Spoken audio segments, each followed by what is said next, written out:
I've always been accused of having a big voice. Good morning to you all. Thank you for being here. I should say. I'm here to share with you thoughts about an experience. Talk about this kind man, the late Alex Odeh. You see up on the screen. Alex and I are cousins. Actually, both Alex's paternal grandparents and two of my grandparents are siblings.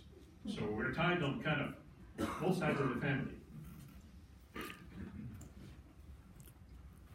Alex left Palestine, the town where my grandparents come from, Jifna, which is about 16, 17 miles north of Jerusalem.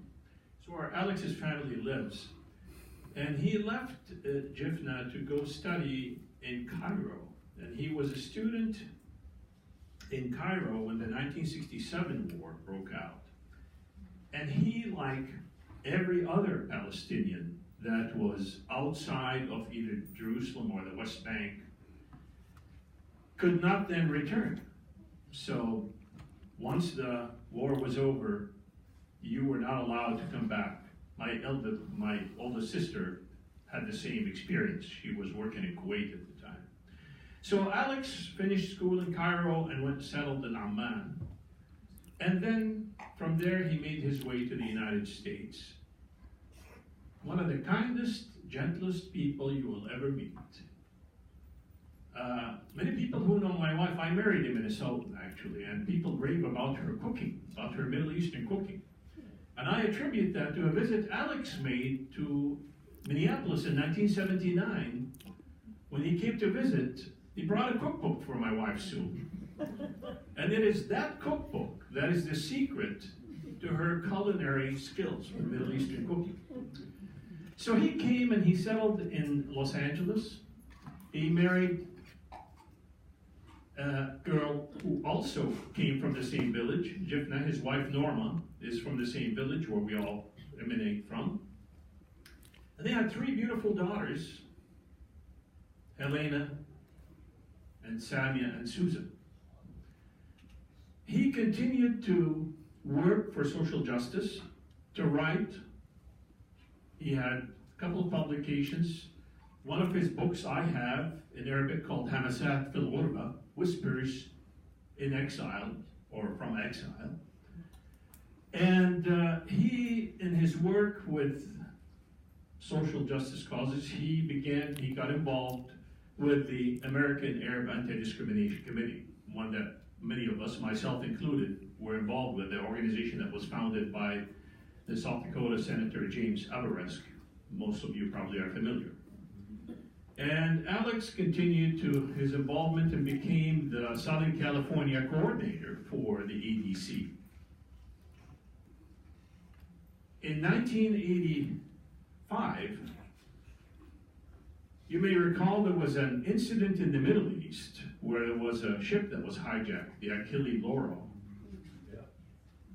And of course, as the news media was looking for reactions to the Achille Lauro, they managed to reach Alex and do an interview with him.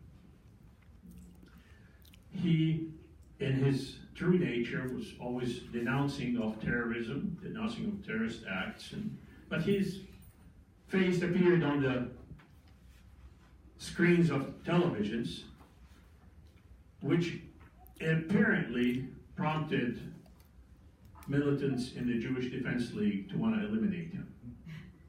So he arrived at his office on October 11th, 1985, the ADC office in Southern California. Reached for the door, and as he went to open the door, a tripwire had been rigged, activating a bomb that killed him and injured many others around him.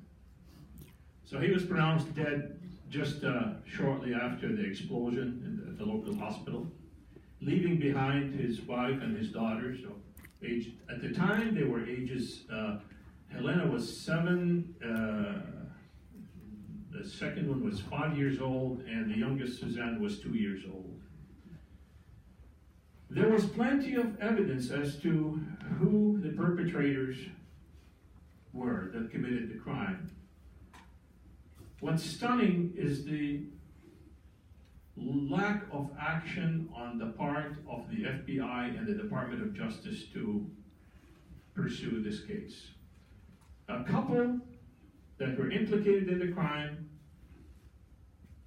the Mannings, Robert and Rochelle Manning, fled to Israel, along with two accomplices, one by the name of Andy Green, and the other one is Keith Fuchs, I believe. I can't remember the exact pronunciation of his last name. And they settled in a settlement of Kiryat Arba, which is in the area of Hebron in Israel. So there were many calls for the Department of Justice to act, to extradite, adding sort of insult to injury in the inquiries about extradition of those people. One of the claims that was made in the late 80s or around 1990 was that we do not want to pursue an extradition from Kiryat Arba because the extradition process may imply that we recognize Israel's occupation or sovereignty over the West Bank or over the settlements. So here we are, we take the settlements, then we send criminals to hide in them, then we say, well, we can't reach in there and get them because it may imply that we recognize Israel's sovereignty over that.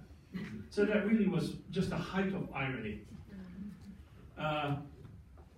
Mr. Manning was actually extradited later for his and for an investigation regarding the bombing of another suspect unrelated to Alex, and he was convicted of that. But never was he, charges were brought with regards to Alex's killing. His accomplices still roam in either the West Bank settlements or in Israel to this day. No, I mean, seems like